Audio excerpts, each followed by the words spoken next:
morning, Blazers. I'm Allison. And I'm Oren. And welcome back to another episode of OTV. We hope you guys had an incredible Wish Week and enjoyed the long weekend. We raised a lot of money for our Wish Kids, so let's take a look back on the incredible week we had.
Shout out to everyone who participated and got Camilla and Isabella to Disney.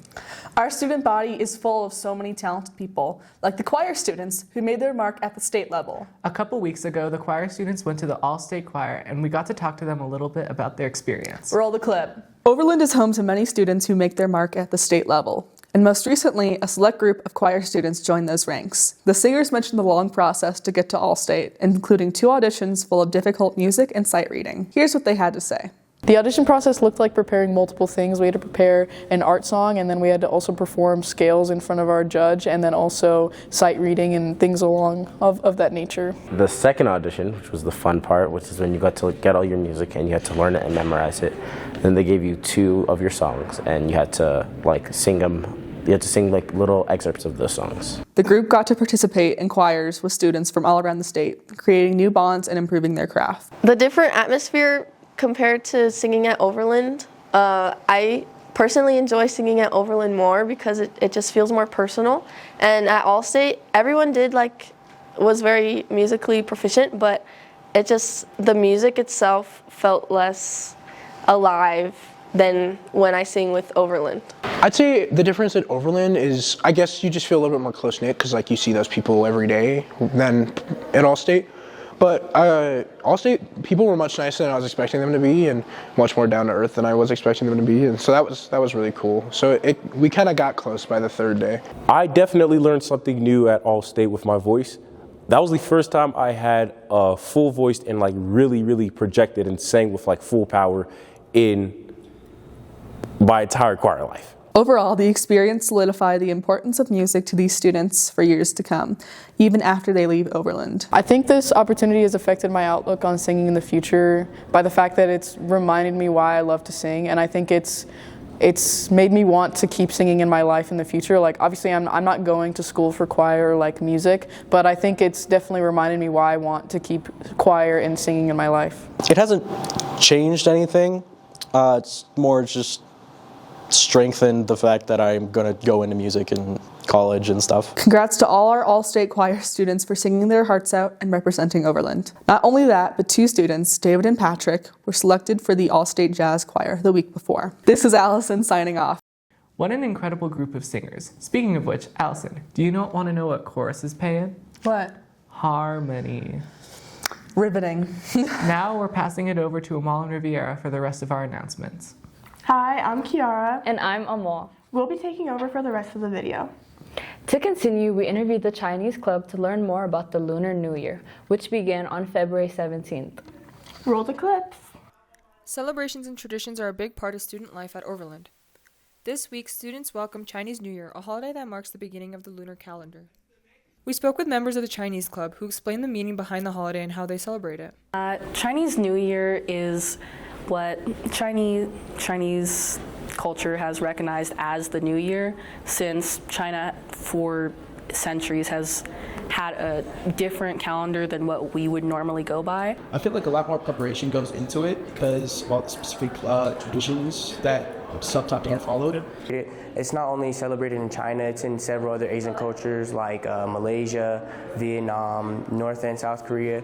The first thing that comes to mind is the food, honestly. They make such amazing dumplings, they make steamed buns. It's just overall just a great experience. So there's dumplings and there's also moon cakes, which are like a little tart thing with egg yolk in it. The food, mostly, is what I enjoy. Red decorations, lanterns, and symbols of good luck are big parts of the celebration. One event that really sticks with me is lantern making. It occurs one of the last days of a Chinese New Year, and it's really just making lanterns, and then you put them on a pole and you make like a little walkway through. I personally enjoy seeing the kite festivals. They usually have one of the largest kite festivals for the New Year. This year is the year of the horse, which brings wisdom and success. Like the symbolism is freedom and having space to be energetic and expressing yourself. So learning about it in class, it really gives you a deeper look on the traditions on what to do and what to not do. I just feel like it's such an important aspect that should be noted about the New Year. Events like this give students a chance to connect through shared traditions. This is Sabina signing off. I love seeing how people celebrate the New Year. We wish you all the best New Year, Blazers. Speaking of celebrations, it's Black History Month, and this week is the BSA Dress Up Week to celebrate Black history. So make sure you participate, Blazers. This week is also the opening of the spring musical Catch Me If You Can. The show runs Thursday through Saturday at 7 p.m. $6 for students and $12 for adults. You can buy your tickets online or at the door. Check out the show to support our thespians. Anyway, that's all we have for you today, Blazers. We'll see you next time. Bye, Blazers!